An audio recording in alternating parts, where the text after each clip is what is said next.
Çərşənbə axşamı. Saat 11-ə işləyirdi. Axşam gəzintisinə çıxmış bakılıların ayağı hələ də küçələrdən kəsilməmişdi. Hava mülayim və sakit idi. Ay bədirlənmişdi. Ulduzlar sayrışırdı. Evlərin açıq pəncərələrindən küçələrə işıq səpələnirdi. Mağazaların bəzəkli vitrinlərində və hündür binaların üstündə tez-tez yanıb sönən əlvan işıqlar hələ uzaqdan diqqəti cəlb edirdi. Sahil binaları arasında yüksələn hökumət evinin qarşısından keçən geniş küçə boyunca əkilmiş ayland və küknar ağacları bura xüsusi gözəllik verirdi.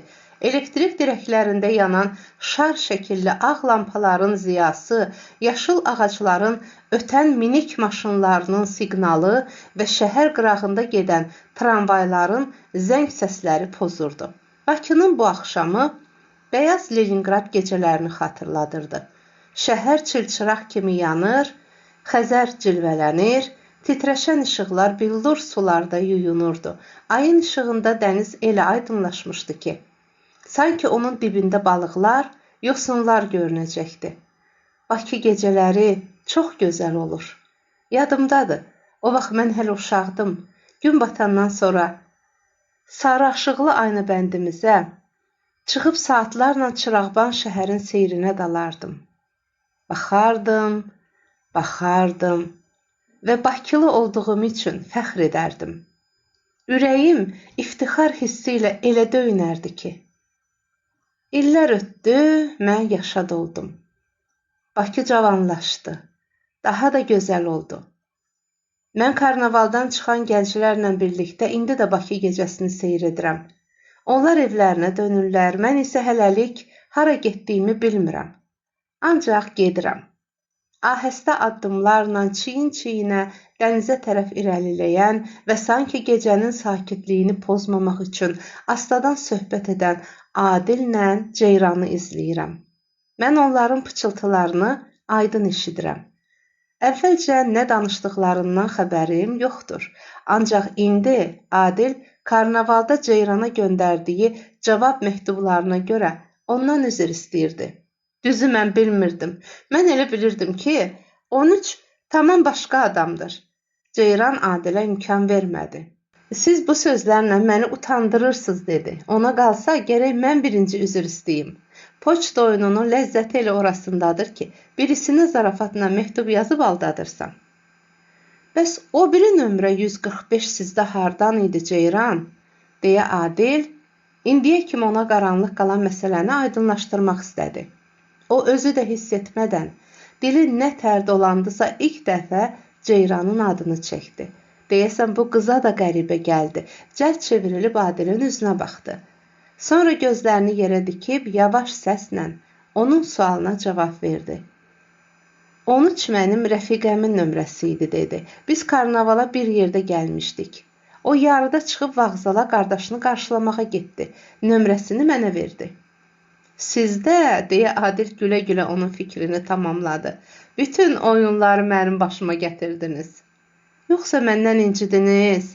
Qız bu sözləri elə şirin dillə dedi ki, Adilə ləzzət verdi. Yox, kaş, məni həmişə siz incidəydiniz.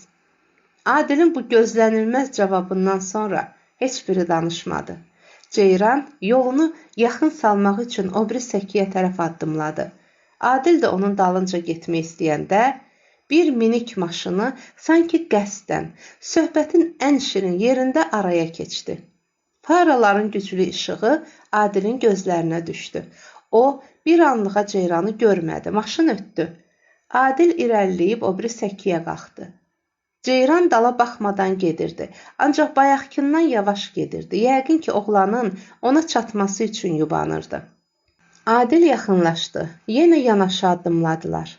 Kəsilən söhbəti təzədən başlamaq Adilə çətin gəlirdi. Nə yaxşı danışırdılar. Şofer də vaxt tapdı. Mərdimazarı axtarmaqla deyil ki.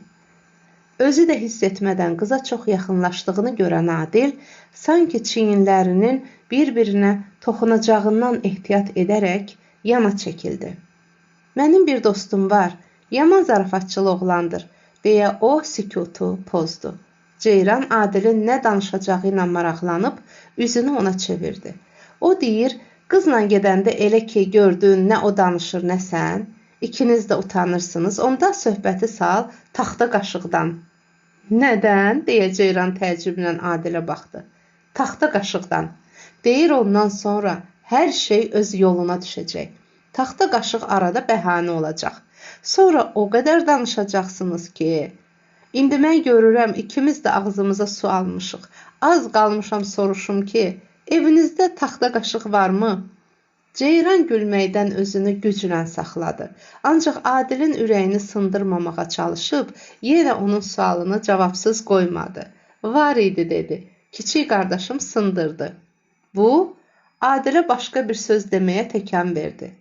Yəqin ki, mürəkkəb qabını sındıran kimi qaşığı da özünüz sındırmısınız. Nahaqdan qardaşınızın boynunu atırsınız. Adilin bəlkə heç düşünmədən, zarafatyana dediyi mürəkkəb qabı əhvalatı Ceyrana çox şey təlqin etdi. Adil özü də bilmədən qızın ürək tellərinə toxunub onları titrədirdi. 2 ay əvvəl Salih müəllim gildə olanda qonşu həyətdən eşitdiyi tarın yanıqlı səsi Ceyranın qulaqlarına dəydi. O vaxt qızın Adilə dedikləri və ondan aldığı cavab yadına düşdü. Siz sarı bülbülü çox yaxşı çalırsınız. Onda qonşuya tez-tez gəlin, mən də həmişə sizə sarı bülbülü çalaram. Ceyran özünü güclə ələ aldı. Qıza elə gəldi ki, bu dəqiqə Adil diqqətlə onun sifətinə baxsa, hər şeyi gözlərindən oxuyacaqdır. O vaxt Salih müəllimlə bərabər həyətdən çıxıb, məktəbə gedəndə bütün yolu Adilin haqqında düşündüyünü də duyacaqdır. Ceyran gözlərinin hər şeyi biruzə verəcəyindən qorxurdu. Qorxurdu ki, bu gecə karnavalda məktubları heç də zarafat xatirinə göndərmədiyini Adil başa düşsün. Sizin nəyə işarə etdiyinizi bilirəm, deyə haçandan-haçana qız köksünü ötürüb ehtiyatla dilləndi. Həyəcanlı olduğunu biruzə verməmək üçün dərhal sustu. Sonra ona yad olan boğuq bir səslə əlavə etdi. Hamısı yadımdadır. Yaxşı tar çaldığınızı da unutmamışam. Ceyran özünü o qədər itirmişdi ki, əgər bu dəqiqə ondan hansı küçə ilə getdiyini soruşan olsaydı, bu suala çətinliklə cavab tapardı.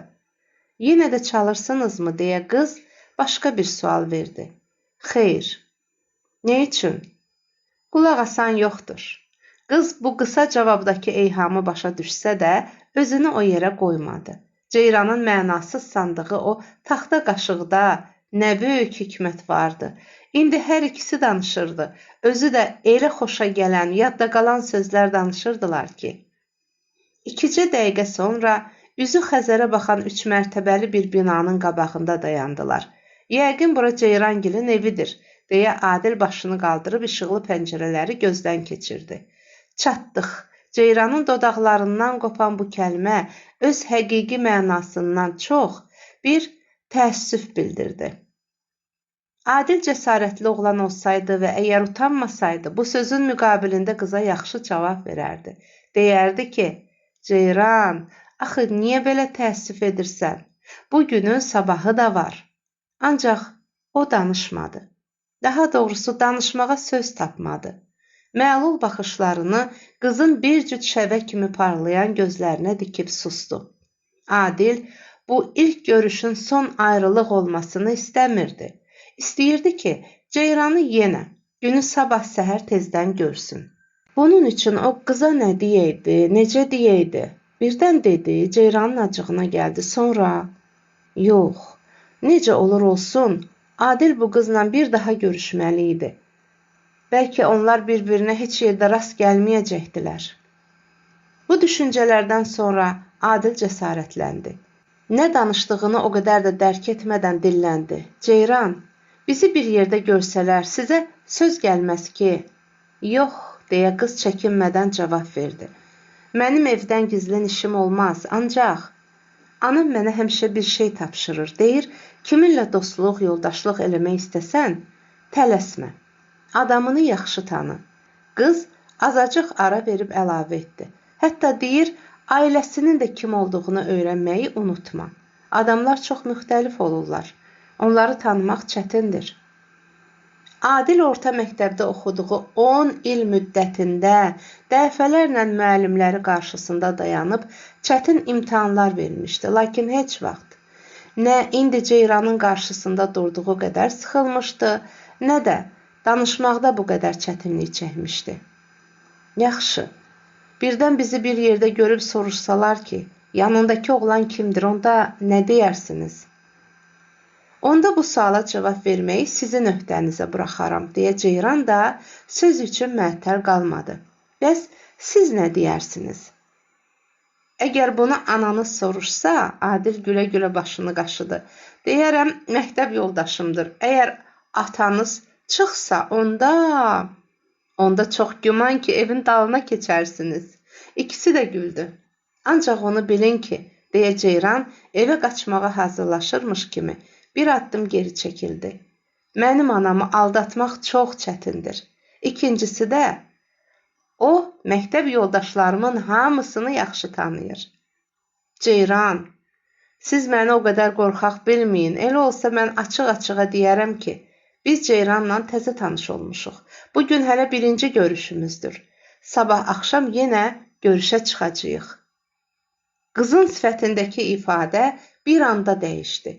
Başını aşağı saldı. Adil ürəkləndi. Yalan demirəm ki, Ceyran. Ceyranın pıçıltısı güclə eşidildi. Bilmirəm. Adilə elə bu bəsdir. Ceyrandan ayrılandan sonra Adil evə getmək istəmədi. Xeyli vaxt onların pəncərələri ilə üzbəüz səkidə gəzindi. Xiyabanla bir neçə dəfə o baş bu başa getdi. Yenə gəlib həmin yerdə ayaq saxladı.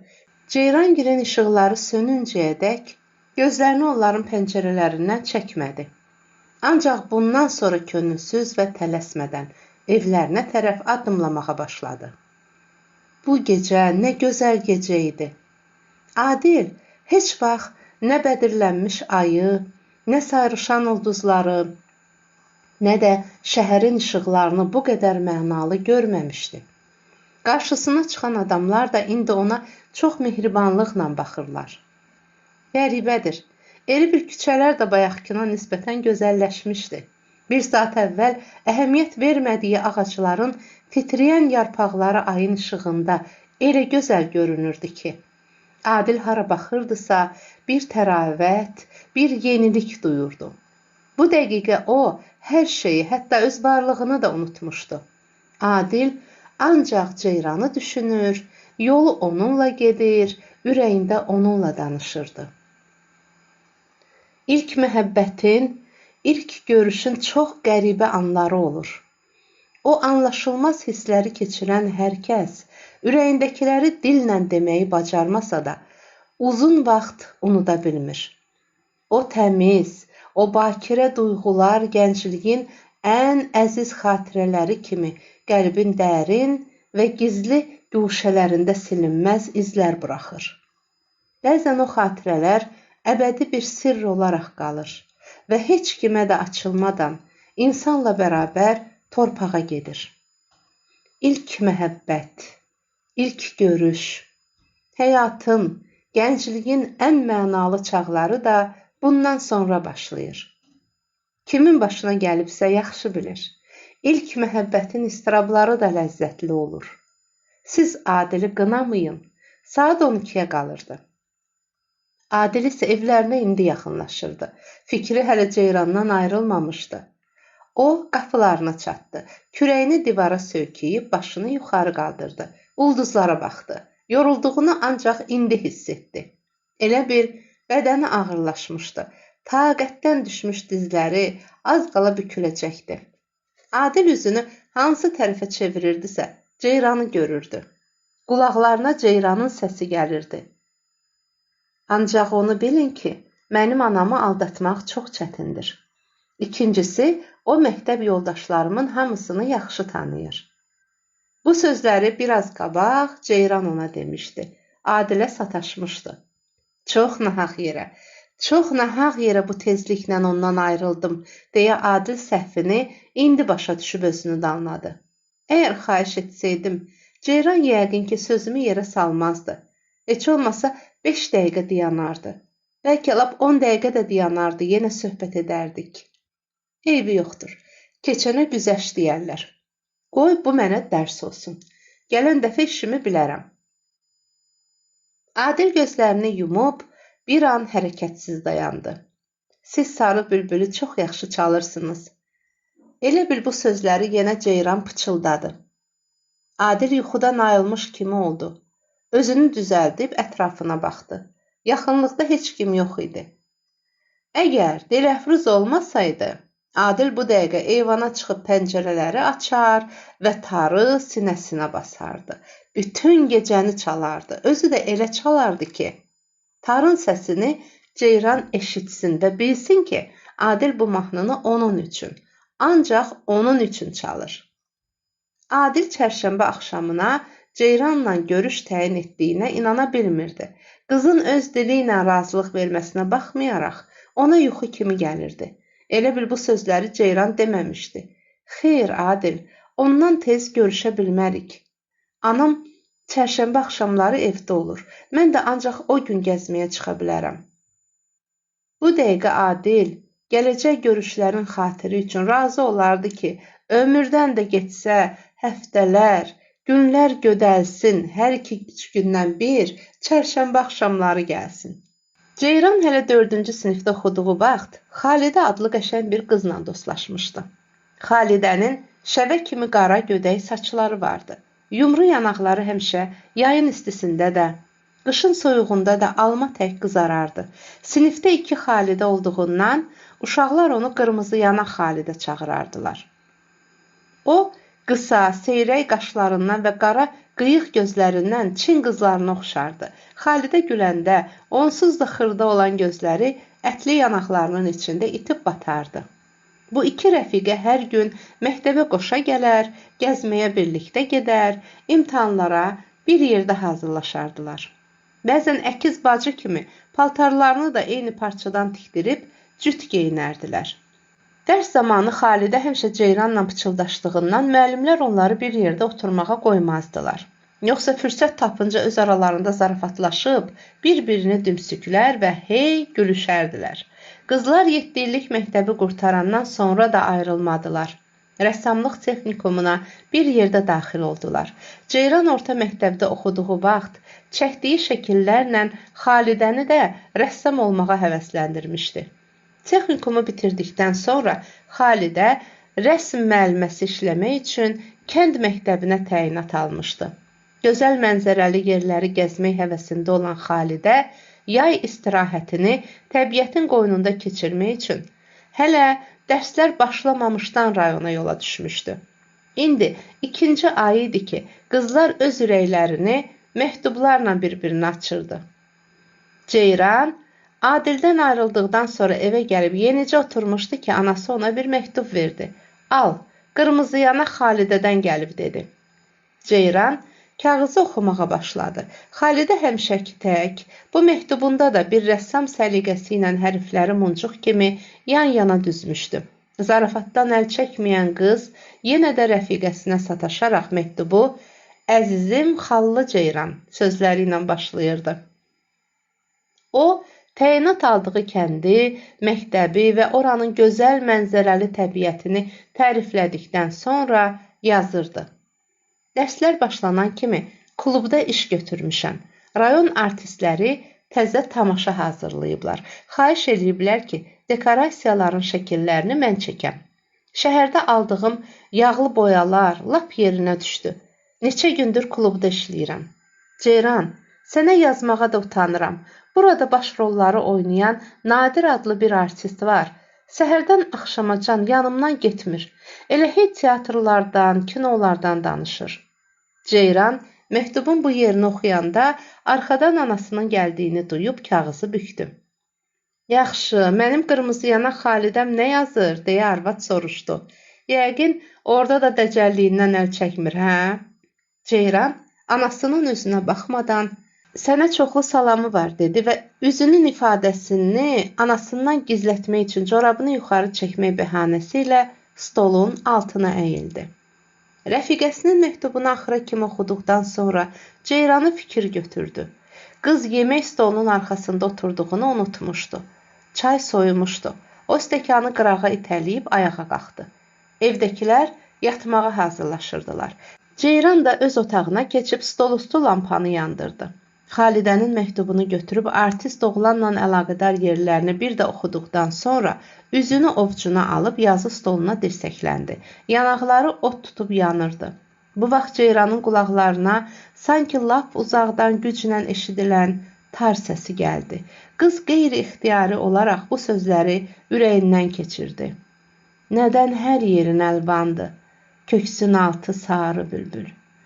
Ceyran Adil barədə çox düşündü. Elə bil otağın havası qıza azlıq etdi. Ürəyi sıxıldı.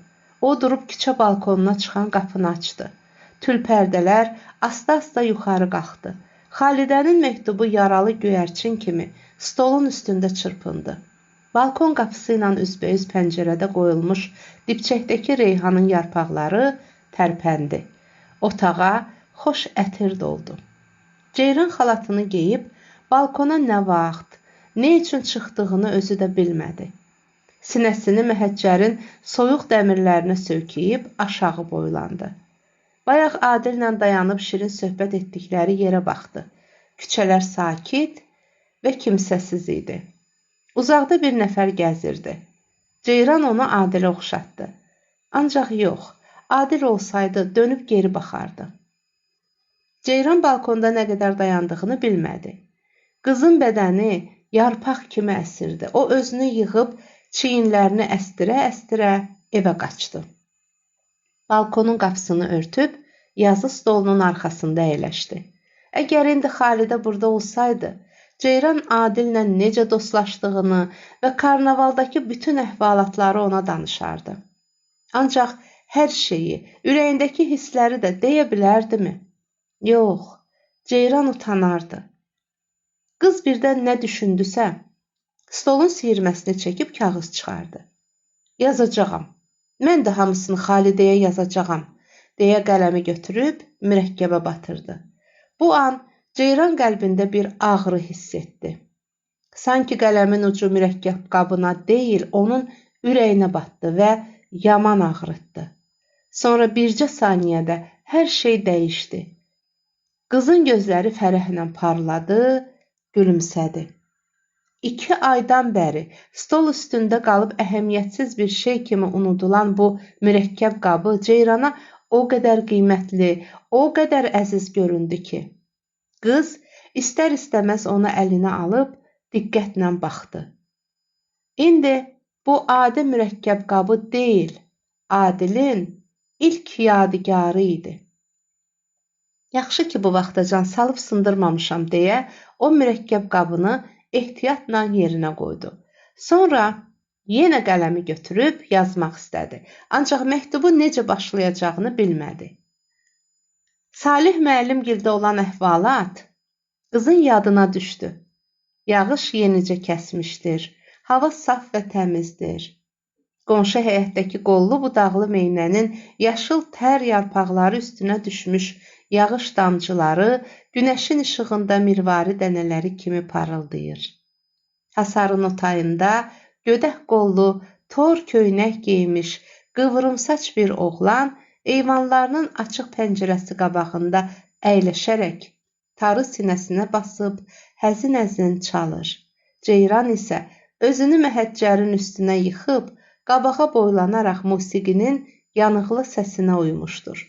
Qız bu mənzərəni xatırladıqca elə bil canlı bir tabloya baxır, hər şeyi aydın görürdü.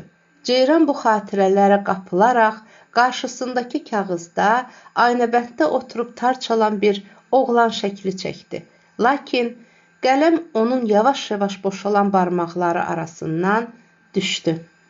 Kaş çərşənbə axşamı tez gələydi. Ceyran darıxmış halda təkrar balkona çıxdı. Qapını Dilafruz açdı. Həyət qapısı döyülürdü. Axşam yeməyindən sonra yumşaq çarpayıya uzanmış Dilafruz 3 saata yaxın idi ki, div kimi yatır, nə Məmmədin ağlamasını, nə də qapının döyülməsini eşidirdi. Rəhman Səfərdə olduğundan arvad küçə qapısını hələ ertədən bağlamışdı. Dilafruzun xorultusu otağı götürmüşdü.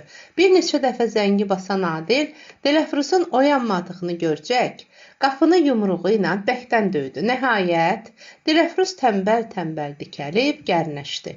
Divar saatına çəpəki bir nəzər saldı. Saat 12-dən xeyli keçmişdi. Dilafruz Adilin evdə olmadığını tamam unutmuşdu. İndi bunu xatırlayan kimi qan beyninə vurdu. Üstünə örtdüyü döşəyağını kənara atıb, ayaqlarını çarpayının qabağında yerə döşənmiş xallı pələng dərisinin üstünə qoydu. Sonra xalatını və yumşaq ayaqqabılarını geyib, gözlərini ovuşdura aynabəndə çıxdı. Pəncərəni açıb başını bayıra uzatdı. "Kimsən?" deyə kal səslə soruşdu. "Aç, mənəm." Dilafruz əl qolunu ölçə-ölçə, dabanlarını hirslə yerə vura-vura həyətə indi. Qapının cəftəsini açıb geri çevirildi. Adil içəri girəcək, arvad deyinməyə başladı. "Bəli də, elə bu qalmışdı. Bundan sonra gecələr Dilafruz xanım durub sənin üçün qapı açacaq. Xeyr, onu görməzsən. Sən gedib hansı cəhənnəmdəsə özün üçün keyf eləyəcəksən. Mən yuxuma haram qatacağam." Adil arvadın qaraqışqırıq saldığını görüb tez qapını örtdü. Dilafruzu sakit eləmək çətin məsələ idi. O gözlərini yumub ağzını açmışdı. Əgər o Rəhman adı batmış evə gələr, mən bunların hamısını onun ovcuna qoyaram, mənim bu əziz canım üçün. O şappıltı ilə açıq sinəsinə vurdu. Əgər deməsəm, itin qızıyam. Görərsən. Adil pilləkana tərəf addımladı. Əvvəla, bunun üçün atam mənə heç bir söz deməz, desə də haqsızlıq edər. Mən səni hər gecə narahat eləsəm, onda haqlısan. Döyülən qapını evdə olan açmalıdır, deyə Adil pillələri qalxıb aynabəndə keçdi. Dilafruz xalatının ətəyini dizlərinə qədər qaldırıb onun dalınca yüyürdü. Həri, atam bunun üçün sənə heç bir söz deməz, demək it-itin ayağını basmaz, arxayınsan atana. Adil sərt bir hərəkətlə geri döndü. Alt dodağını dişləri arasında sıxıb, kinli-kinli arvadın gözlərinin içinə baxdı. Xahiş edirəm, ağzının qaytanını çək, dedi. Vağzalda yığdığın sözləri bizim evdə danışma. Necə? Sizin evdə? Bəli, bizim evdə. Əgər qapını açmaq sənin şirin yuxuna haram qatırsa, gələn dəfə bağlamaya bilərsən. Əgər bu sənə böyük əziyyət verirsə, mən hasardan daşa bilərəm. İndiyədək Adildən belə kəskin cavab eşitməyən Dilafruzun gözləri bərələ qaldı. Həri, indi belə oldu. Neynək? Elədiyim yaxşılıqlar gözündən gəlsin. Sənin də, atanın da. Mən axmaq, mən külbaş. O başına kəlli bir qapaz vurdu. Taxsırın hamısı mənim özümdədir. Gül kimi evimdən, eşiyimdən avara düşüb bu xarabaya nə üçün gəlirəm ki, hər itdən belə sözlər eşidim. Arvad deyindikcə səsinə qüvvət verirdi. Adil onun xasiyyətinə bələd olduğundan cavab qaytarmamağa çalışırdısa da bacarmırdı. Anasının qışqırığından vahimələnən Məmməd daha bəkdən ağlamağa başladı. Arvadın getdikcə qızışdığını görən Adil o biri otağa keçib qapını örtdü. Paltarını soyunub yerinə uzandı. Dilafruz susmaq bilmirdi. O Məmmədin çığırtısına əhəmiyyət vermədən tez-tez gəlib ara qapını açır, Adili hədələyərək ağzına gələni deyirdi. Heç eybi yoxdur. Görərsən. Mənim əziz canım üçün bu xarabada ya sən qalacaqsan, ya mən. Sən qalacaqsan, deyə Adil sakit, lakin ciddi tərzdə cavab verdi. O üz ki səndə var, tək məni yox, atamı da bu evdən didərgin salacaqsan. İndi ki bunu bilirdin, bəs niyə əvvəldən demirdin? Təzə gələndə az qala atanda, sən də ayağımın altından öpmək istəyirdiniz. Mən o qələti eləmərəm. Arvadı yenidən od götürdü. Biraz sonra səsküyə Salih müəllimgildə oyanmışdı. Onların da işıqları gəlirdi. Dilafruz ara vermədən danışır, ağacdələn kimi yeksənək səslər çıxararaq qışqırırdı. Saat 2-yə yaxın ara biraz sakit olsa da Adil yata bilmirdi. O, ögey ananın bu dava dalaşından nə vaxt yaxa qurtaracağını düşünürdü. Adili fikir götürmüşdü. İnsanlar arasında nə böyük fərq olur. Ceyranı görəndə bütün dərdin dağılır, özünü hamıdan xoşbəxt hesab eləyirsən. Dilafruzla qarşılaşanda adama qüssə, kədər üz verir. Kaş hamı Ceyran kimi şirindil, mehriban olaydı. Adil bu düşüncələrlə yenicə mürgüləmişdi ki, qapının zəngi çalındı. Gələn Rəhman idi. O növbəti səfərdən satmağa gətirdiyi şeyləri zirzəmidə yerbəyər elədikdən sonra yuxarı qalxdı. Evə gircək başını buladı. Vağzaldan bura bir çamadan şey gətirincə, qorxudan lap ürəyimin içini yemişəm deyə astadan arvadı eşitdirdi. Axır bu işin bir xatası çıxacaq. Sən də mənim başıma ağıl qoydun da. Adam alverlə rahat çörək yeyə bilər. Xalq necə, biz də elə. Ölmərik ki. Kişi soyunub yenicə dincəlmək istəyirdi ki, Dilafruz zərli sandığı yükün altından çıxarıb evin ortasına çəkdi. Rəhman arvadın paltarlarının sandığa yığdığını görüb məəttəl qaldı. Onları neynirsən? Dilafruzdan cavab gəlmədi. Rəhman əyilib arvadın üzünə baxanda onun ağladığını gördü. Sənə nə olub? Heç nə, deyə Dilafruz burnunu çəkib, əlinin dalı ilə gözlərini ovuşduraraq titrək səslə dilləndi. Mən it oğlunun qızı qələt elərəm, ölüb ölmüşümlə bundan sonra bir gündə bu evdə yaşaram. Heç dəxli mətləbə var. Axı bir də görək nə olub, yoxsa yenə qonşu ilə dalaşmısan? Dilafruz dizlərinə vura-vura şikayətə başladı. Daha nə olacaq? Oğlun məni evdən qovulayır. Gecə yarı gəldiyi bəs deyil. Durub qapını açmışam. Üstəlik mənə dişinin dibindən çıxanı deyir. Yanan da mən, yaman da mən. Kimə yaxşılıq elədim, pislik gördüm. Gül kimi evimi satdım, sənin başıma papaq aldım. Onun əyninə kostyum tikdirdim. Axırı nə oldu? Kaş Allah mənim ömrümdən kəsib, bəxtimə calayaydı. Adil o bir evdən bütün danışıqları eşidirdi. Dünya dağılsa da mən bu xaraba qalmışda yaşamaram. Günü sabah Məmmədi götürüb gedəcəyəm. Rəhman enli qaşlarını düyünləyib arvadın qarşısında daş kimi hərəkətsiz dayanmışdı. O, Adilin Dilafruzu təhqir edəcəyinə heç cür inanmırdı. Hanı o şirin vədlərin, deyə Dilafruz xarabalığa qonan bayquş kimi sandığın üstündə oturub hey uluyurdu. Yadından nə tez çıxdı? Sən həmin o Rəhman deyilsən ki, ya. Birinci dəfə içəri şəhərə, evimizə gedəndə məni pişim-pişimlə dilə tutmuşdun, hə? Səninliyəm. Niyə danışmırsan? Heç dəxli mətləbə var. Sən həmin o Rəhman deyilsən ki, ya. Deyərdin, oğlum Adil fağır uşağın biridir. Səni doğma ana kimi sevəcək, hanı? Nə oldu? Fağır uşaq belə olar? Adamı doğma ana kimi belə sevərlər? Yox, mən daha bir gündə bu dağılmışda qalsam, atam Mir Məmmədin qızı deyiləm. Arvad bura çatanda yenidən hönkür-hönkür ağlamağa başladı. Bu evə gələni düz 2 kilo 300 qram arıqlamışam. Paltarlarım əynimdən düşür.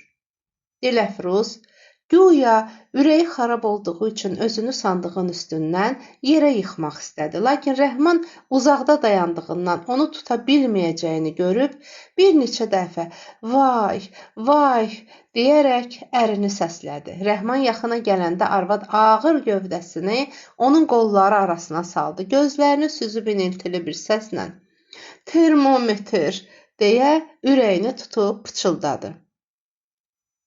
Səhər açılırdı. Adil hələ də yatmamışdı. Saat 10-u vuranda Məmmədin səsinə əvvəlcə Adil durdu. Biraz sonra Dilafruz da oyandı. Rəhman isə yerində qurdalandı, ancaq gözlərini açmaq istəmədi. Uşaq ikinci dəfə çağıranda Rəhman hirsindən dişlərini bir-birinə qısıb öz-özünə deyindi. Qoymaz ki, biraz gözümüzə yuxu getsin. Köpək oğlu elə bil ki, eşşəkdən süd əmib. Ağlayanda qoduq kimi anqırır. Rəhman evdə olan vaxtlar Dilafruz əlini ağdan qaraya vurmazdı. Çayı da kişi qoyar, evi də o süpürər, uşağı da o saxlardı. Öz vəzifəsini yaxşı bilən Rəhman bu gün də qalxıb Məmmədi qucağına aldı. Uşağı yırğalayaraq onu sakit eləmək üçün oxumağa başladı. Ay mənim şuluq oğlum, cumbulu totuq oğlum, səhər sübh açılmamış, ağlayar qoduq oğlum. Qoduq sözünü eşidən Dilafruz ərinə çəpəki bir nəzər saldı. Ancaq kişinin Məmmədi marçıltı ilə öpdüyünü görcək danışmadı. Adil durub əl üzünü yumağa aynabəndə çıxanda Dilafruz çevrilib arxadan qanlı-qanlı onu süzdü. Sonra sağ əlini yorğanın altından çıxarıb şəhadət barmağına silkəliyə-silkəliyə ərinə tapşırdı. Bax, Rəhman, qulaqlarını aç yaxşı eşit.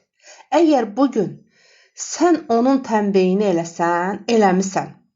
Ağzına su alıb sussan, onda mən bilirəm nə eləyəcəyəm.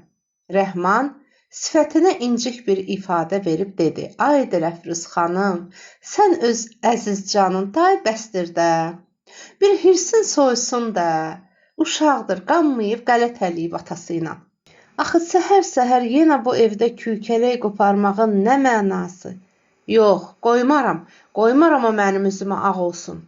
Kişi başını bulayıb arvadın eşidə bilməyəcəyi bir pıçıltı ilə heç dəxli mətləbə var, öz-özünə şikayətləndi. Adil içəri girəndə Rəhman onu saxladı. Bir otur görüm oğlum, səninlə işim var. Adil dəsmalı çiyninə atıb atası ilə üzbəüz əyləşdi. Dilafruza sanki buz batırdılar. Arvad çevik bir hərəkətlə yerindən fırlanıb arxasını Adilə çevirdi. Rəhman uşağı yerə qoydu. Məmməd gecədən stol üstündə qalmış kasadan bir küftə götürüb oynamağa getdi. Rəhman kirpi çalıb sustu. Əvvəlcə Adilə, sonra Dilafruza baxıb köksünü ötürdü. Stulu altına çəkib oturdu. Sanki oğlundan utandığı üçün gözlərini yerə dikdi. Dilafruz ərinin danışmasını səbirsizliklə gözləyirdi. İstəyirdi ki, bu dəqiqə Rəhman Adilin üstünə çığırıb danlasın, təhqir etsin, üstəlik üzünə də bir-iki sillə çəksin.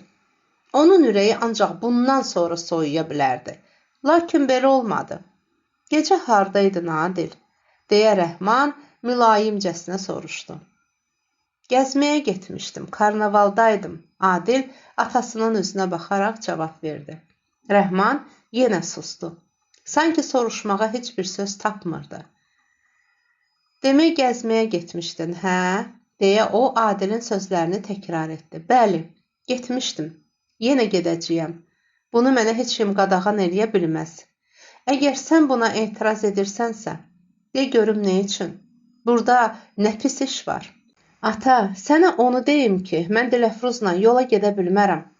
Kişinin çox yumşaldığını hiss edən Dilafruz, kininin soyumadığını bildirmək üçün bir daha yerində qurdalanıb, çarpayını cırıldatdı.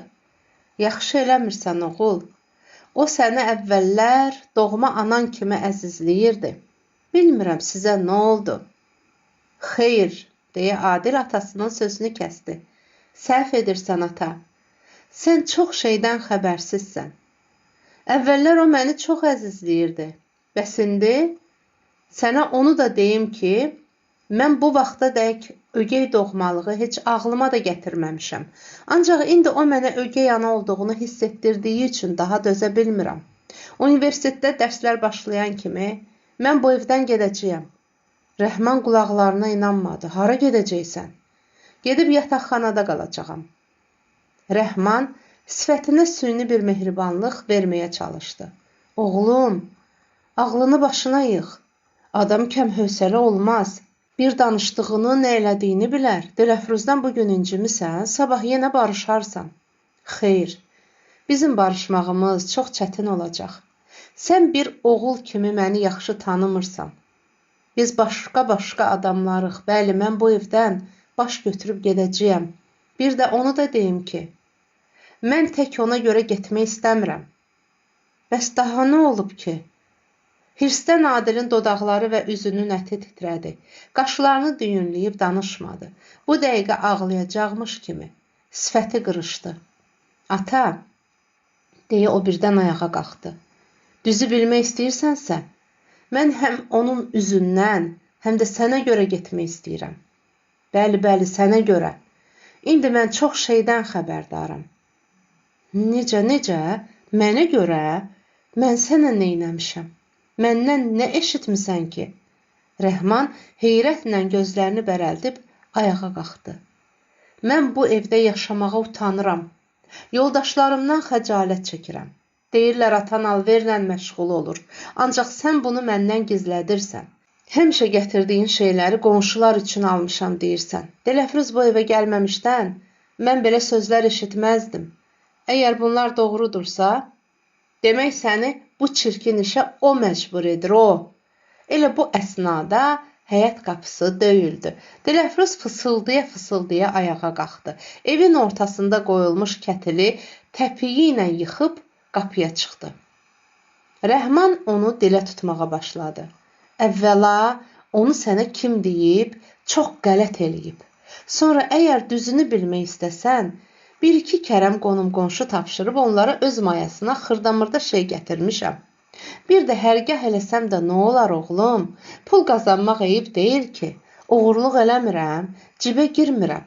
Bir-iki dənə stəkan nəlbəki, 5-10 dənə yumurta gətirib 10 şahı bahasına satanda bəyəm pis iş görürəm. Məsəl var deyərlər, ağ pulu qara gün üçün yığırlar. Cibimə ağırlıq eləmir ki.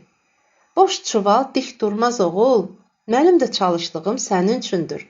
Daha maşallah yekə oğlansan. Sabah biri gün gərək, xeyr. Mənə elə qazanılan pullardan heç nə lazım deyil. Onları ver Dilafruz öz üst başına xərcləsin. Aynəbənddə al-alban geyinmiş, vəzəkli bir qız girdi. Bu, Dilafruzun təzə rəfiqəsi Lalıçqı idi. Ay Rəhman dayı, deyə o pəncərədən başını içəri soxub, şit-şit güldü. Xoş gəlmisən. Hanı mənim gül məxmərim? Rəhman, Adillə bayaqki söhbətdən sonra qıza nə cavab verəcəyini bilmədi. Bir şey gətirməmişəm, dedi. Pulumu özvə qaytaracağam. Necə? Bəs Diluşa deyir, qırmızı gül məxmər də gətirib paltomun yaxası üçün dəridə. Rəhman qulaqlarının dibinə dək qızardı. Anasının əziz balası. Həyatda ancaq son dəbdə bəzəkli paltarlar geymək və gəzmək arzusu ilə yaşayan qonşu qız, qırmızı kirəmidli evə yenicə ayaq açmışdı. O, indi 4-cü dəfə idi ki, bu evə gəlirdi. Qonşu qızla Dilafruzu dostlaşdıran onların evlərinin yaxınlığı yox, zövqlərinin yaxınlığı olmuşdu. Güvəc deyirlənib qapağını tapar deyərlər. Keçən ay Dilafruz qiymətli parçadan son dəbdə ürəyə yatan bir paltar tikdirmişdi. Həmin paltarı birinci dəfə idi ki, geyinib şəhərə çıxmışdı. O, univermağa, bəzək şeyləri satılan dükanlara, komisyon mağazalarına baxa-baxa gedirdi. Bu vaxt 22-23 yaşlarında bəzəkli bir qız tələsik ona yaxınlaşdı. Ay bacı, sən Allah, bir ayaq saxla görüm, bu nə qiyamət parçadır sən geyinmisən? Bunu hardan gətirtmisən? Mamam canı, bilsəm ki, metrəsi lap 1000 manatdır, yenə alaram.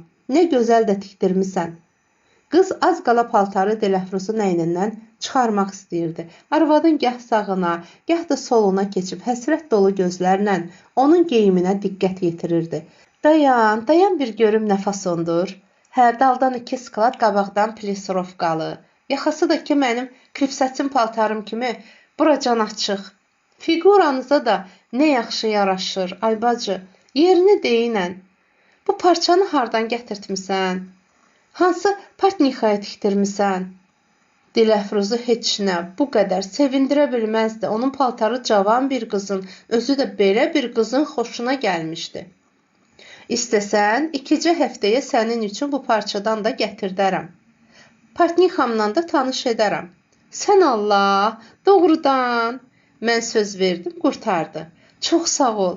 Küçədə dayanıb, geyim və dərzlər barədə xeyli söhbət etdikdən sonra Dilafruz onu evlərinə apardı. Tanış olaq, deyə bəzəkli qız, uzun qırmızı manikürlü dırnaqları görünən ağ tor əlcəkli əlini Dilafruza uzatdı. Lalıçqa. Çox gözəl, mənim də adım Dilafruz xanımdır. Qız onun adını öz zövqünə uyğun şəklə salaraq təkrar etdi. Diluşa, elə mənimki də əvvəldən Lalə idi, mamamın xoşuna gəlmədi, deyişib Lalıçqa elədi. Dilafruz vədinə sadiq qalaraq bir neçə gün sonra geydiyi parçadan Lalıçka üçün də gətirtmiş və dərzisinin yanına aparıb həmin fasonda paltar sifariş vermişdi. Bugün isə Lalıçka Dilafruza sonradan tapşırdığı şeyləri almaq üçün gəlmişdi. O, hündür, kauçuk dabanlı qəribə bir tufli geymişdi. Qırmızı rəngli bu tuflinin üzünü bir-birinə dolaşdırmış ensiz qaytanlar təşkil edirdi. Gödək qollu, sarı tünük parçadan olan koftasının qolundan Lalıçkanın at paltarı görünürdü. Yelpinç kimi qat-qat yaşıl tumanının üstündən bağladığı ağ enli kəmər qızın belini möhkəm sıxmışdı. Boynundakı qızıl medalyon açıq yaxasından döşlərinin arasına sallanmışdı. Biləklərində ilan şəkilli qolbaqlar vardı. Qulaqlarında kiçik qaşlı sırğalar parıldayırdı. O, xına qoyulmuş qırmızımtıl saçlarını hər tərəfdən yuxarı darıyıb, təpəsində top kimi yumurlayaraq sancaqlamışdı. Uzun, ensiz qaşları elə bil alnına qara tuşla rəsm edilmişdi. Lalıçka içəri girəndə qıpqırmızı boyanmış ətli dodaqlarını büzüb, uzun, qara kipriklərini qaldıraraq otaqdakı şeylərə ötərgi bir nəzər saldı. Dilafruz ayna ilə üzbəüz qoyulmuş yumşaq divanda ona yer göstərdi. Mersi, deyə Lalıçka arxa tərəfdən tumanının ətəyini ehtiyatla qaldırıb əyləşdi. Dilafruz ərinə çıxıb getməyi işarə etdi. Rəhman qalxıb haqq-hesab çötkəsini götürərək o bir otağa keçdi. Arvad da gəlib Lalıçkanın yanında oturdu. Söhbətə yenicə başlamışdılar ki, Adil qaşqabaqlı halda köynəyinin yaxasını düyməliyə aynə bəndə çıxdı. Onu görən Lalıçkanın sözü ağzında qaldı. Qız dikəlib arxadan diqqətlə Adilə baxdı. Diluşa, bu oğlan kimdir? Deyə o gözlərini aynabəndəki əl-üzüyanın qabağında dayanıb başını darayan Adildən ayırmadan soruşdu. Dilafruz rəfiqəsinin sualını cavabsız buraxdı. Diluşa, bu oğlan da sizdə olur? Deyə Lalıçka təkrar soruşanda arvad etinasız bir tərzdə dedi. Rəhmanın yetimidir. Lalıçkanın qaşları dartıldı, gözləri bərələ qaldı. Necə? Rəhman dayının, bəyəm sən onun ikinci bu yarımçıq cümlədən onun nə demək istədiyini başa düşən Dilafruz bir qədər tutuldusa da özünü sındırmadı. Əşi fikir vermə, sözümü de. Hə, onu danışırdım axı. Lalıçka pəncərədən boylanaraq pilləkəni enən Adilin arxasınca baxa-baxa davam etdi. Mamam deyir, gələn il səni qoyacağam Əcnəbi Dillər İnstitutuna ingiliscə öyrənəsən. Mənim də həvəsim var, Ancaq Diluşa heç oxumağa kirdarım yoxdur. Dəftər kitab görəndə bağrım yarılır. Yenə maraqlı sevgi romanından zaddan ola, adam bir təhər oxuyar. Eşim mamam da deyir də, bəlkə heç oxumadım. Əlimdə gül kimi sənətim var. Harda işləyirsən, Lalıçka? Ministerstvada. Maşallah, nə işində? Daklatşitsayam. Naçalnikin yanında, bəli. Maşallah, naçalnikin kimdir? Lalıçka sevdiyi oğlan haqqında danışırmış kimi çiyinlərini əzdirdi. Sifətinə özündən məmnun bir ifadə verib dedi.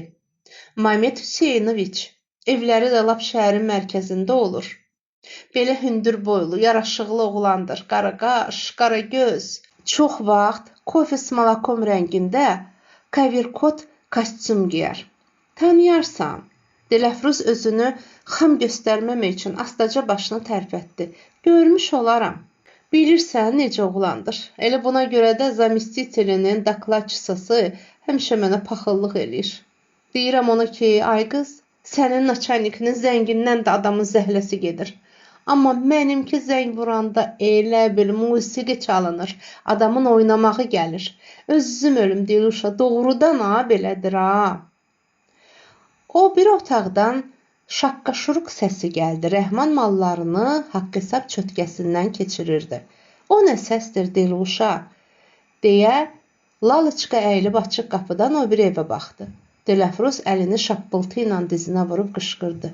Rəhman, mane olursan. Çötkə sonuncu dəfə şaraq eləyib sustu. Rəhman da papağını qoyub evdən çıxdı. Dilafruz Lalıçka üçün çay gətirdi. Mizin üstündə mürəbbə, piçenya qoydu. Əyləşib üzünü yenə ona tutdu. Hə, sözün yarımçıq qaldı. Lalıçka dinmədi. Qız gözlərini tuflilərinin burnuna dikərək fikrə getmişdi. Niyə danışmırsan? Lalıçka yanaqlarına tökülmüş tellərini qulaqlarının arxasına aparıb Dilafruza baxdı. Heç, elə belə. Bu dəfə ikisi də susdu. Lalıçka, nişanlanmısan? Yox ha, deyə qız saxta bir təvazökarlıqla cavab verdi.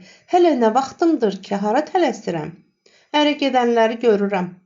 Elə çox bərəzən günə çıxıblar. Mamam deyir, səni bir kompozitora ərə verəcəyəm.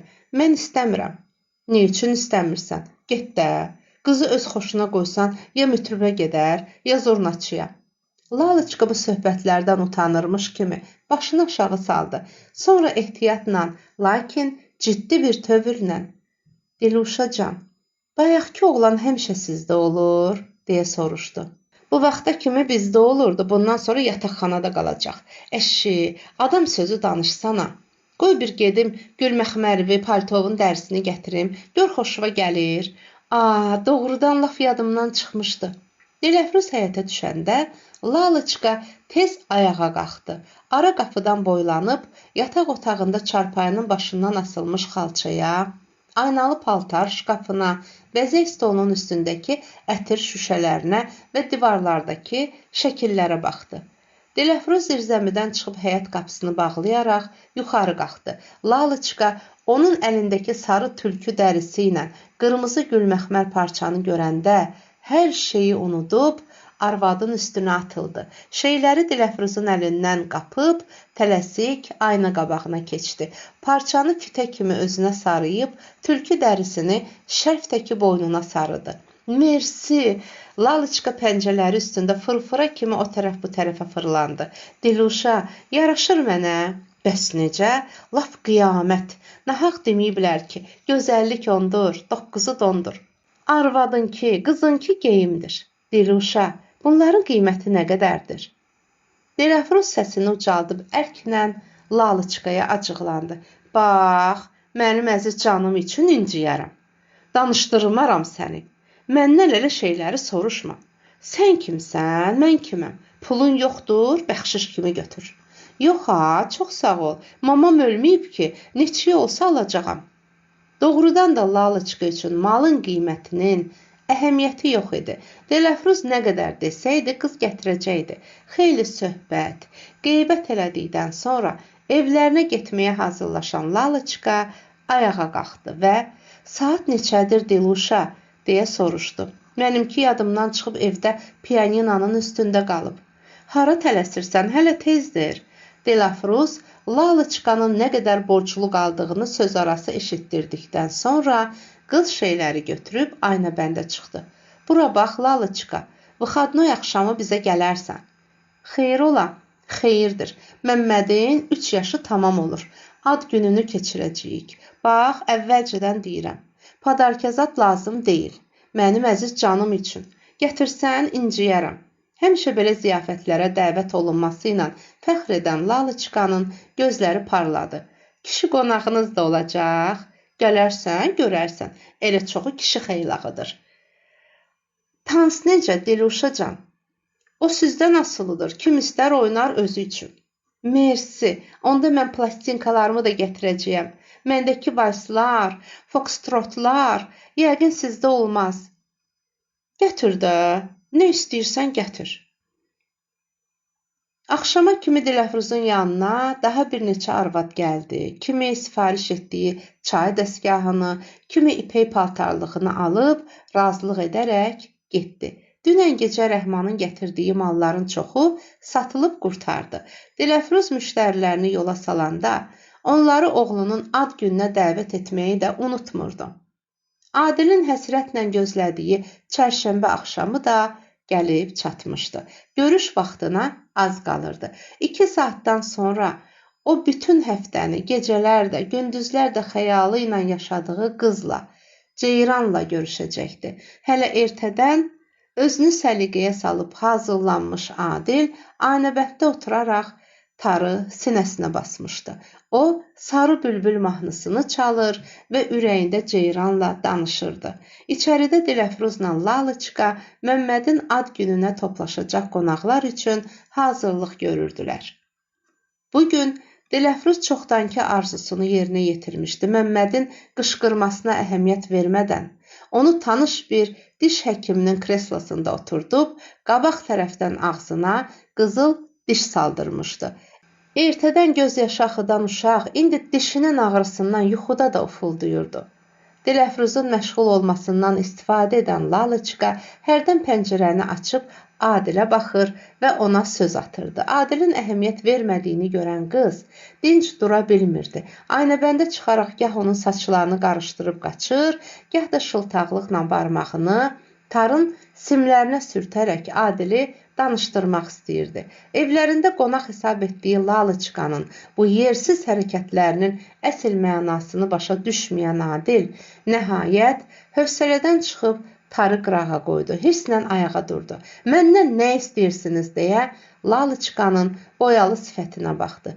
Qız ucları geriyə əyilmiş, uzun qara kipriklərini qaldırıb əda ilə Adili süzdü. Sonra qızıl dişini göstərmək istəyirmiş kimi yanakı güldü.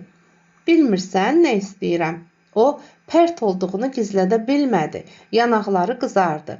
Dilafruz eşitməsin deyə astadan əlavə etdi. Bugün sabah universitetdə oxuyacaqsan, ancaq hələ çox şeyi başa düşmürsən. Lalıçqanın bu sözlərini özünə qarşı təhqir hesab edən Adil ona kəskin bir cavab vermək istədisə də özünü saxladı. Əgər məndən böyük olmasaydınız, sizə yaxşı bir cavab verərdim deməklə kifayətləndi və nifrət edici nəzərlərlə qıza baxıb yana çevrildi.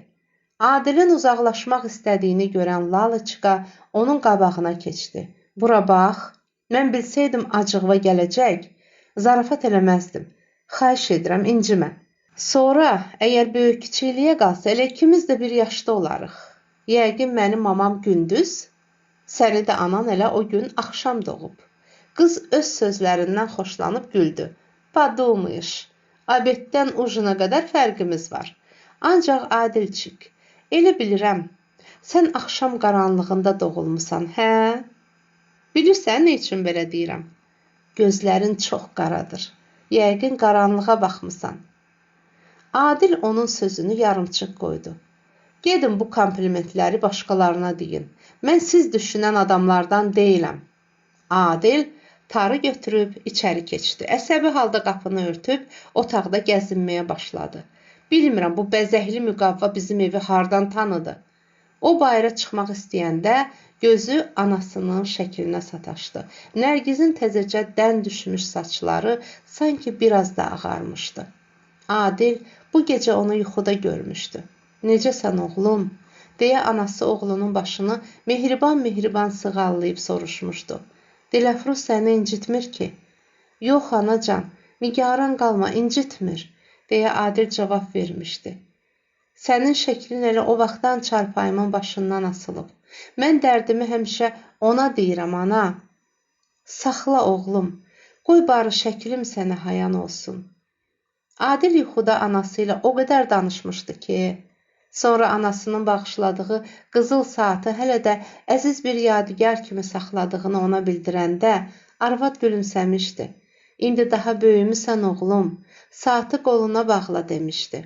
Adil Ceyranı sevdiyi barədə söz açmağa utanmışdı. O anasının boynuna sarılıb ətirli saçlarından öpmək istəyəndə Dilafruzun səsinə yuxudan ayılmış və çox mütəəssir olmuşdu. İndi gözü anasının şəklinə sataşanda Adil hər şeyi yenidən xatırladı. Nərgiz yenə nəzərlərini oğluna zilləmişdi. Adil hayana gedirdisə, sanki anası gözləri ilə onu müşayiət edirdi. Ana, kaş Ceyranı sən də görmüş olaydın, deyə öz-özünə pıçıldadı. Sən mənim bu vaxtımı çox arzulayardın. Adil anasının bağışladığı qızıl saatı yazı stolunun sirtməsindən çıxarıb qoluna bağladı. Bir daha Nərgizin şəklinə baxdıqdan sonra bayıra çıxdı. Həyətə yenicə düşmüşdü ki, kimsə aynabənddən onu səslədi. Adil çevrilib yuxarı baxanda yenə Lalıçkanı gördü. Qız utanırmış kimi pəncərənin pərdəsini üzünə çəkib gizləndi. O ikinci dəfə həyətə baxanda Adil qapını çırpıb küçəyə çıxdı. İnsafsız, deyə Lalıçka pərt halda böyük otağa keçdi. Dilafruz baş-başa qoyulmuş yemək stollarının üstünə araq və şərab dolu billur qrafinləri, qədəhləri, zərli boşqabları və gümüş çəngəl bıçaqları düzürdü.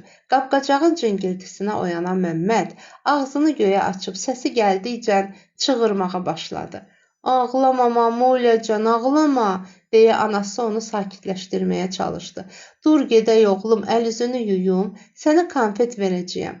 Əvvəl ver, sonra yu, deyə Məmməd köynəyinin qolu ilə burnunu sildi. Anası Məmmədin üstünə bir konfet tulladı. Hə, dur oğlum, indi gedək əl üzünü yuyum.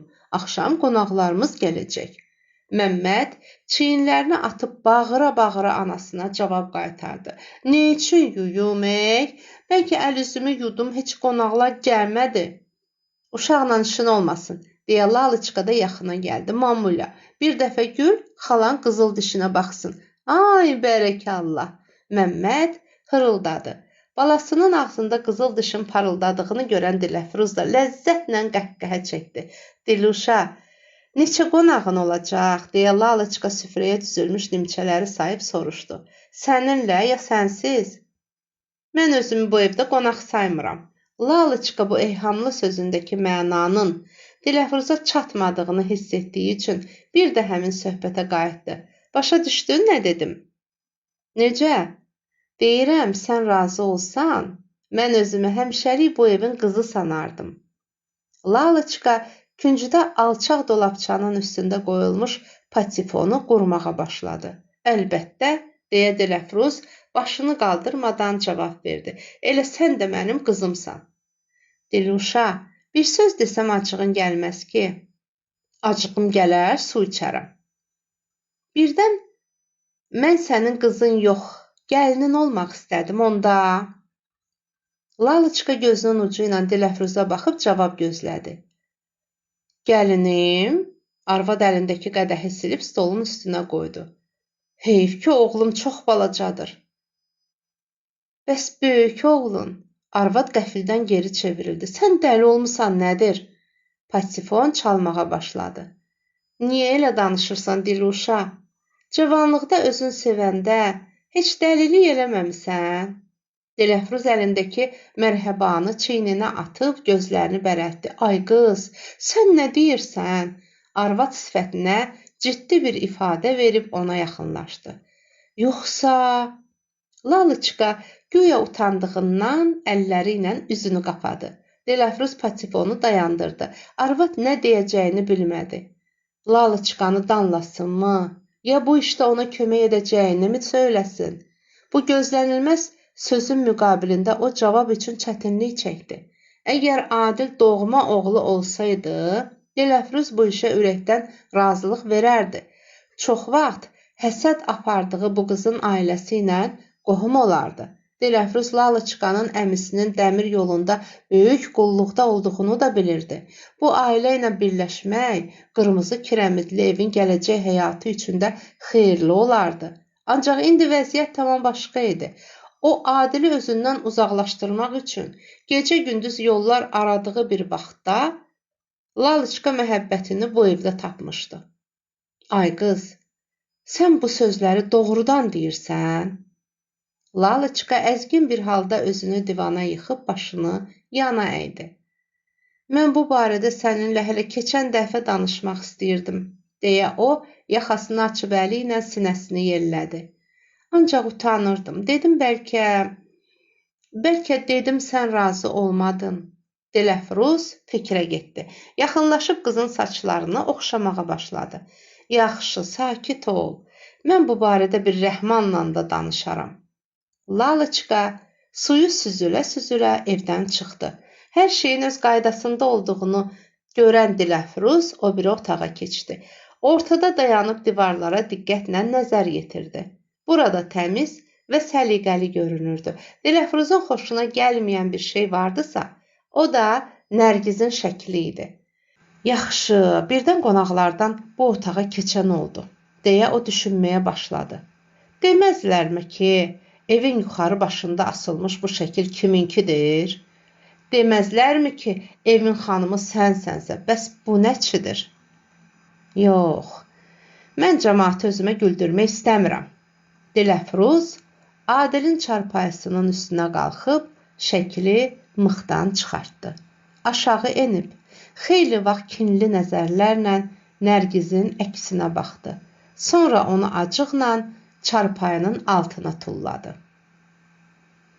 Dəyərli izləyicilər, əsərin növbəti hissələrini dinləmək istəyirsinizsə kanalımı izləyin. Abunə olmağı yaddan çıxarmayın.